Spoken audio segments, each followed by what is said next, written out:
I remember a time early in my career, I was about 24, and I went to do a seminar in Boston. And in those days, a big seminar for me was like 125 people. And it was a 3-day seminar, and we worked around the clock, and people made such extraordinary changes in their life. And at the end of it, I was feeling so fulfilled. I was thinking, my God, I'm 24, maybe 25 at the time. And I am so happy because I have found my mission in life. I'm doing what I love. It's making a difference in people's lives. This is extraordinary. So we finished about midnight on the Sunday night. And around midnight, I'm still wound up, so I don't feel like going to bed. So I decided, okay, let me take a walk here, and I decided to go through Copley Square. If you've been through Copley Square, it's a pretty neat place. Because in Copley Square, you can look up and you can see buildings that were here before we were known as the United States, and beside them you see skyscrapers that are new. It's a pretty cool place. So I'm walking around midnight on Sunday night. There's nobody in Copley Square midnight on Sunday night. And I'm walking along, and I see this guy in the distance, and he's kind of stumbling back and forth between the gutter and the sidewalk. He's got a long trench coat on, his head's down like this. He's holding a brown bag, and I can start to smell him even before I get there, and I'm thinking, this guy's obviously drunk. And as I started to get closer, I thought, I bet he's going to beg me for some money. And sure enough, whatever you focus on in life tends to happen, doesn't it?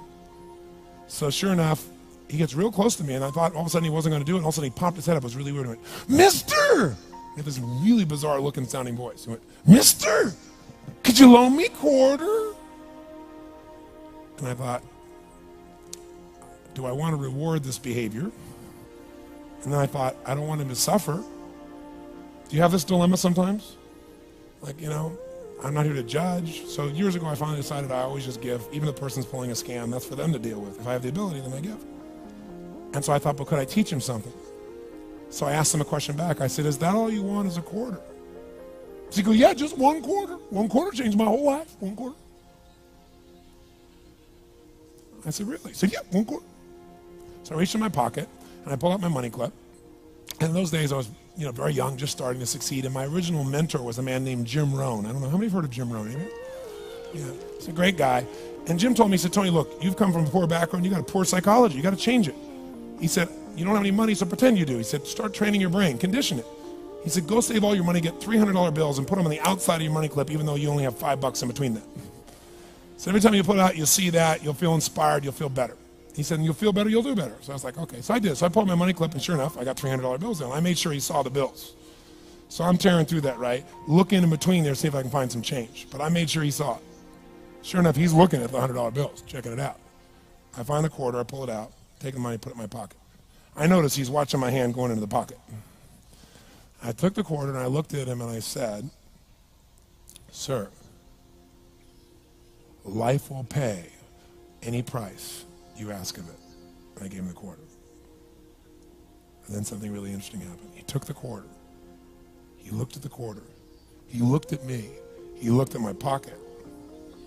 He looked back at the quarter, looked at me, looked at my pocket, looked at me again, looked at the quarter, looked at my pocket, looked back at me and said, you're weird. And then he shuffled on off like this, right? And I thought to myself, wow, what's the difference between him and me? I mean, I was 24, 25 at the time, doing what I love most, have my mission in life, and he's in his early 60s, drunk on the street begging for quarters. What's the difference?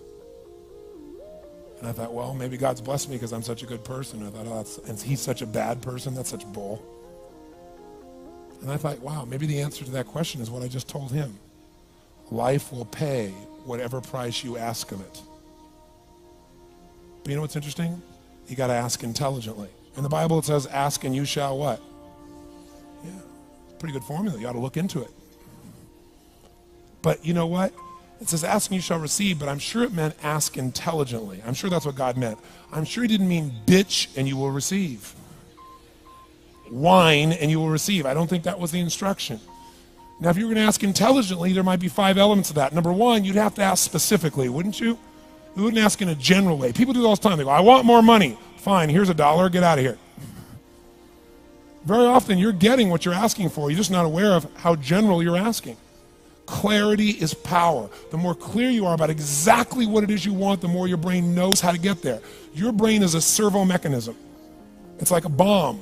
Those bombs, those missiles, they have a servo mechanism. So if the target moves, it knows what the target is, it follows it. Your brain, when you condition it, knows exactly what to go for and it'll find a way to get there.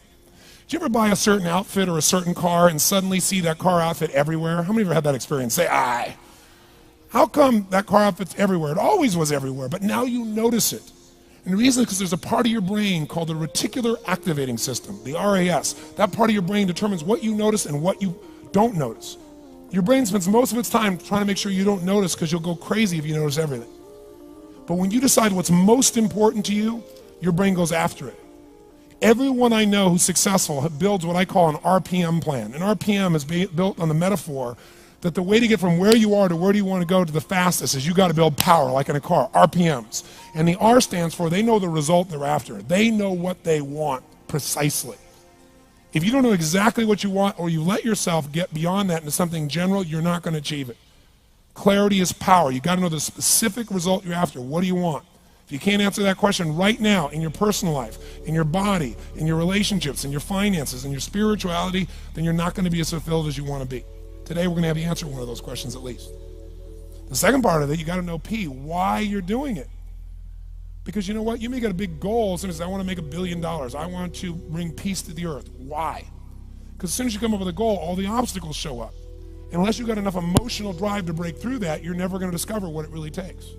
So you got to get yourself past that. And the way to get past that is have enough reasons. Reasons come first, answers come second. This man did not know what he wanted. He did not have enough reasons. To ask intelligently, you got to ask specifically. To ask intelligently, you got to know why you want it, have enough drive to make it happen, enough juice to make it happen. If you don't have enough reasons, you will not make it happen. And the M is, what is your massive action plan? What is going to get you to actually fall through? Because the first plan's not going to work and the second plan's going to work, so you better have enough plans. If the first two don't work, you still got something else. Otherwise, you're going to be having excuses why it didn't work. So asking intelligently requires that.